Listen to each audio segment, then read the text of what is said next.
8:40-45 ଭିତରେ ଆମେ ବସିଥିଲୁ ଘରେ। ମୁଁ ଥିଲି, ମୋ ବୋଉ ଥିଲା, ନାତି ଥିଲା, ଆଉ ଘରେ କେହି ନଥିଲେ।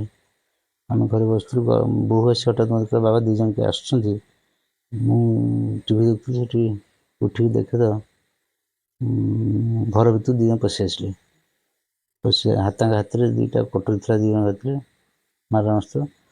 ସେ ଆଗେ ସେ ନାତି ବେକରେ ତାର ଲଗେଇଲେ ଯେ ଆମେ ତ ମାରିଦେବୁ, କ'ଣ ଯିବୁ। ବୋଉ କାନ୍ଦିଲା।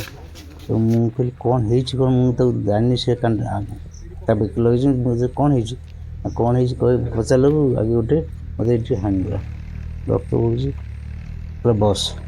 ମୁଁ କହିଲି କ'ଣ ହେଇଛି କ'ଣ କହୁନ ନା, ବସିବୁ ନା ନାହିଁ। ପୁଣି ଆଉ ଗୋଟେ ଚୋଟ ପକେଇଲା। ମୁଁ ବାଧ୍ୟ ବସିନି, କ'ଣ ବସ, କ'ଣ କୁହ। ରକ୍ତ ଯେତେ ବହୁଥାଏ ନା, ପଇସା ପତ୍ର କ'ଣ ଅଛି, କେଉଁଠି ସୁନାଫୁନା ଦେ।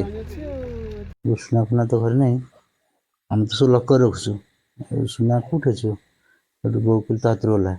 ସେ ହାତ, ବେକ, କାନ ଯାହା ଥିଲା ତାର ସବୁ ସୁନା ଦେଲା। ହାତ, ବେକ, କାନ ମୁଦିବି ଦେଲା ପରେ ସେମାନେ ତାପରେ କହିଲେ ତୁ ଆଲମିରା ପାଖକୁ ଚାଲ।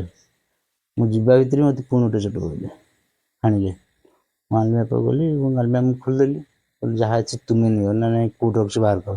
ସେଠି ଗୋଟେ ଚେନ୍ 2ଟା-3ଟା ମୁଦି ଥିଲା, ତାକୁ ଦେଲି।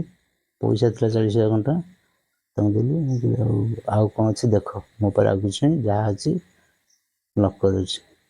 ମୋତେ ଘର ଭିତରେ ବନ୍ଦ କରିକି ବୋଉକୁ ବାହାରକୁ ଆଣି ତାକୁ କହିଲେ ଆଉ କେଉଁଠି ଅଛି କହ। ତାକୁ ଧମକ କଲେ ଆଉ ତୁମ ହାର୍ଡ଼ ଡିସ୍କ କେଉଁଠି ଅଛି, କ୍ୟାମେରାର ହାର୍ଡ଼ ଡିସ୍କ ନେଇ ପଳେଇଲେ। ଆଉ ଗୋଟେ ବଡ଼ ଟିକେ ହାଇଟ୍ କଳା ସାବୁନ ନୁହେଁ, ଆଉ ଗୋଟେ ଯିଏ ଅଛି ପତଳା ହେଇକି ପିଲାଟି କୋଉଥିରେ ଆସିଲା ମୁଁ ଦେଖିନି, କିନ୍ତୁ ଭାବୁଛି ବାଇକ୍ରେ ହେଲମେଟ୍ଟା ପିନ୍ଧିଛନ୍ତି, ବାଇକ୍ରେ ଆସିଥିବ।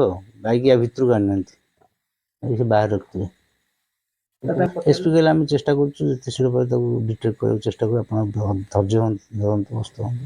2ଟା ଚେନ୍, ଶଙ୍ଖା 2ଟା, 4ଟା ମୁଦି, କାନଫୁଲ 2ଟା, 40,000 ଟଙ୍କା। ଆଉ କେତେ ଟଙ୍କା? 2.5 ଲକ୍ଷ, 2 ଲକ୍ଷ, 2.5 ଲକ୍ଷ।